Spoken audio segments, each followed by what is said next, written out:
Brewmaster players and Mistweaver players alike have been actually waiting a few weeks to get an announcement on our last talent tree, or hero talent tree, I should say, for the War Within. And just yesterday, as at the time of recording this video, Blizzard has announced the Master of Harmony hero talent tree for Brewmaster and Mistweaver. So today in this video, we're going to be taking a look at that, somewhat doing a first react / thoughts. I have looked over this already. I think the tree is extremely well executed.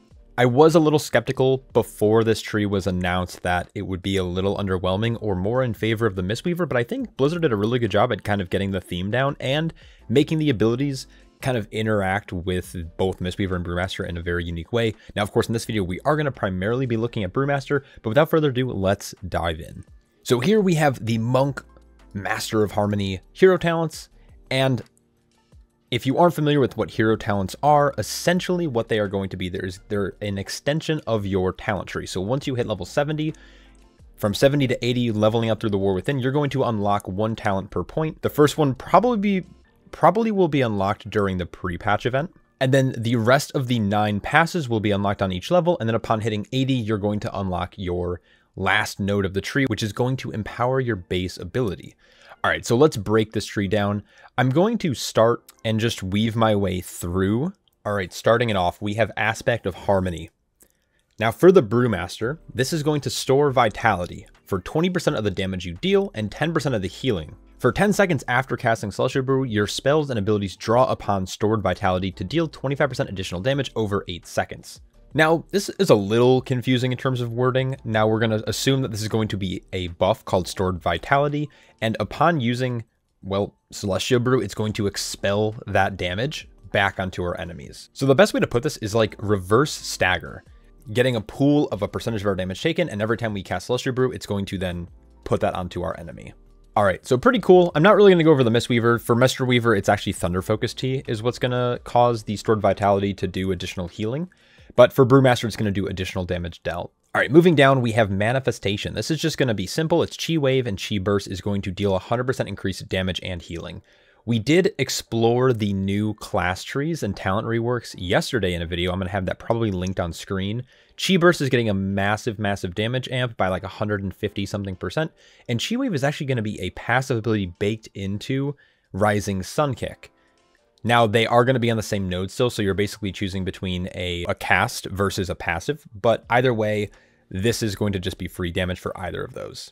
It's very common for Brewmasters also to select Chi Wave or Chi Burst, so this isn't anything crazy. This isn't like, oh, I don't play either Chi Burst or Chi Wave. You're going to play either of them. So we're going to move across the row, so we have a choice node in the middle.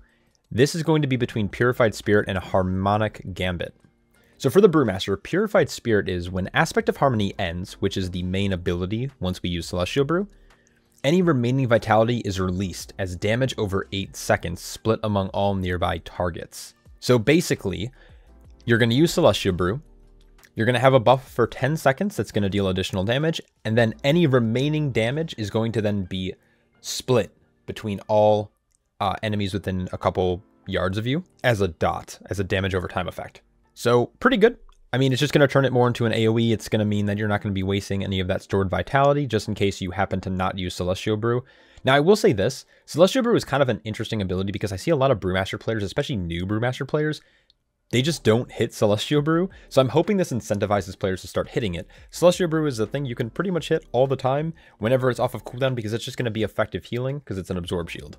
Anyways, the other choice node on here is called Harmonic Gambit. So during Aspect of Harmony, expel, harm, and vivify, withdraw Vitality to heal. So the way that I read this is that for that 10-second window after you cast Celestial Brew, your expel, harm, and vivify are actually going to have additional healing added onto it. I don't know if that's what it actually means, but that's the way that I'm reading it. This probably won't be super great because typically you're going to cast Celestial Brew and then you have a massive absorb. So unless you were using it at a fairly low health, you shouldn't really need this additional healing for any reason. I feel like this is more of going to be a Mistweaver choice node. So most likely we're going to be playing Purified Spirit. All right, and then lastly, we have Balanced Stratagem.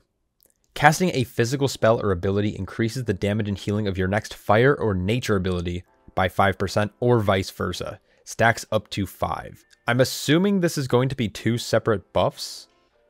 Yes, I would imagine that's going to be two separate buffs the way that this is reading. Again, I don't have alpha, so I can't really test this. But so when you cast a physical spell, like let's say Blackout Kick or Keg Smash, it's going to increase the damage of your next fire or nature spell, which would be something like Breath of Fire, by 5%, stacking up to 5 times. So essentially you're getting a 25% increase on Breath of Fire between uses, because you're going to, Keg Smash, you'll then maybe do a Blackout Kick, a Rising Sun Kick, a Spinning Crane Kick, or a Tiger Palm.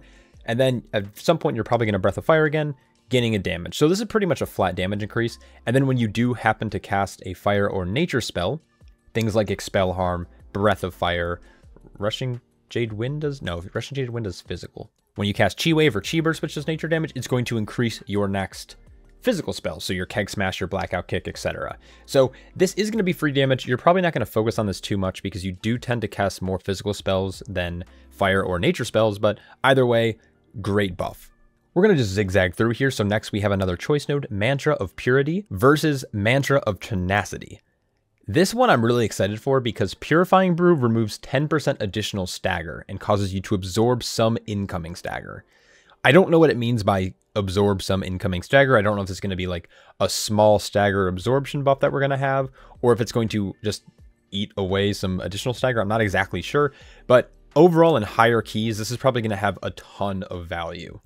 Now, the other choice is Mantra of Tenacity, and this one's kind of cool. So whenever you cast Fortifying Brew, this is going to apply a Chi Cocoon on the Brewmaster. Now, we don't know how the size of the shield is going to work. We don't know what modifiers it's going to scale off of. If it can critically absorb, if it will scale off of versatility, if it's going to be a flat amount based on level. Not really sure yet, but being able to use Fortifying Brew and have it as a more interesting cooldown than just a minor health increase is definitely worth considering as a choice.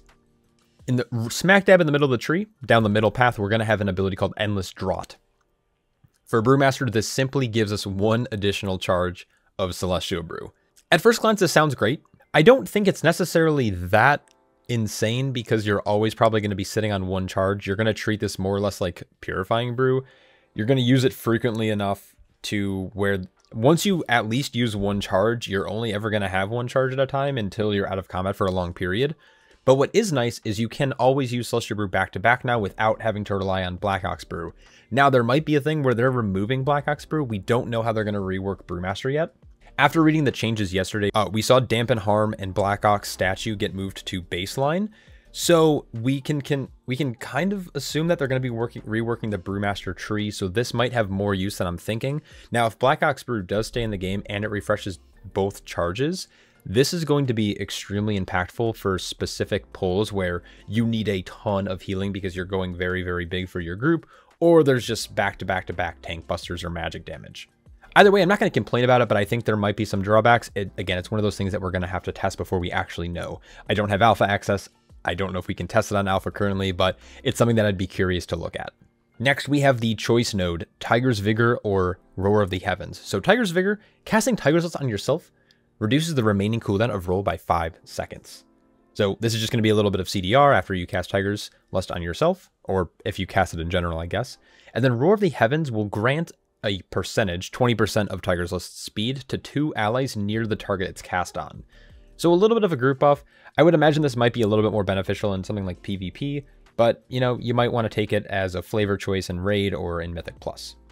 All right, moving down, we have Overwhelming Force. Rising Sun Kick, Blackout Kick, and Tiger Palm damages all enemies in a line through their primary target. This reminds me a lot of like Seismic Reverberation? What's the thing with Overpower on warriors where it like shoots out in a straight line?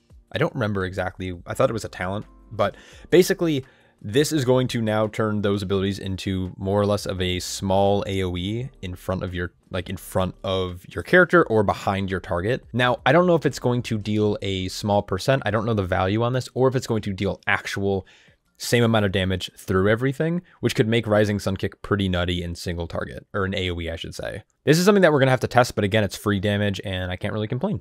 Our last choice node on this tree is going to be Path of Resurgence. Chi Burst increase vitality stored by 25% for 10 seconds. Most likely, you're only going to play Chi Burst if you're playing Chi Wave. Now, I'd imagine they're probably going to add Chi Wave onto this because it would be pretty much forcing all players to play Chi Burst, and it's going to force you to cast it frequently, so you get the additional stored vitality. So we're going to have to see. This will probably get reworked slightly. And then Wave the 1,000 Strikes is the other choice node. Rising Sun Kick, Blackout Kick, and Tiger Palm contribute 50% additional vitality. I would imagine this is probably going to be what most players choose, especially if you're versing it if you're versing a on-use talent choice that you're forced to take compared to things that are in the base kit. Either way, fine choice node, but I think we're probably going to always commit to Way of the 1,000 Strikes. Last but not least, we have Clarity of Purpose. Casting Purifying Brew stores vitality, increased based on the stagger level. This just means you're going to increase the total damage you'll be doing every time you cast Celestial Brew, which I think is just great. What I like about this tree so far, and I haven't covered the capstone of this yet, but what I like about this is it really just kind of accentuates everything that we already have in our kit. Our Purifying Brew is stronger. We have another charge of Celestial Brew. Our single target abilities are now going to cleave. Overall, it's just a really solid tree. We also have some cool defensive options, like getting a Chi Cocoon on ourselves when we cast Fortifying Brew, or being able to have increased healing from Expel Harm and Vivify.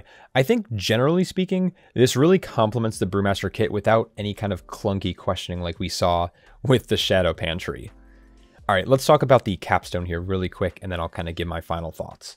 So this is called Resonance. And for the Brewmaster specifically, when Aspect of Harmony deals damage, it has a chance to spread to a nearby enemy. When you direct attack an affected target, it has a chance to intensify. Now, of course, we don't have any values for this, so it's really hard to tell how strong this is going to be. But basically, after you use Celestial Brew, the dot that it's going to apply to targets is going to spread. And when you attack those targets that have the effect on it, it has a chance to increase in value, increasing the total damage you're going to be getting from Resonance and from Aspect of Harmony, or the vitality that you've stored up. So overall, I think this plays really well. I like that it's all passive. We're not thinking about our energy that we're spending or the total amount of damage we're doing. There's probably not going to be any weird weak words we're going to need to have to track these types of things like we are going to probably see with the Shadow Pan Monk. So I'm pretty excited that they really nailed this tree in the head. The only drawbacks I have are the things that I've kind of brought up already, which is the choice node with Path of Resurgence being almost forced to take Chi Burst. That I think is a little bit weird. And I also think that we need to see how it interacts with Black Ox Brew, if it's still in the game, or if they're reworking the tree to remove some of these like talents, which I can't imagine they'd remove Black Ox Brew, but you never know. I think once we see what the final tree is going to look like in the War Within, and we can test some of these things that I'm questioning, this tree is probably going to look to be a little bit stronger for Brewmaster compared to the Shadow Pan Monk. But again, it's all going to take testing. Anyways, those are my thoughts on this tree. I hope you guys enjoyed. I'm extremely excited for the War Within. Alpha was just released to more or less, I don't want to say the public today because only select people were allowed to, have access to it, but we're starting to see a lot more people get alpha access. So you're going to start seeing a lot more stuff with testing. A bunch of people will be streaming it and everything. So definitely keep an eye out for all that. If there's any news that I can cover from my end, I'm definitely going to try to, but for now I will be still just rocking away in the Plunder Storm. Anyways, massive shout out to all my Patreon supporters. Thank you guys so much for your support. And to the rest of you, I hope you're all staying happy, healthy, and I'll catch you all in the next one. Peace.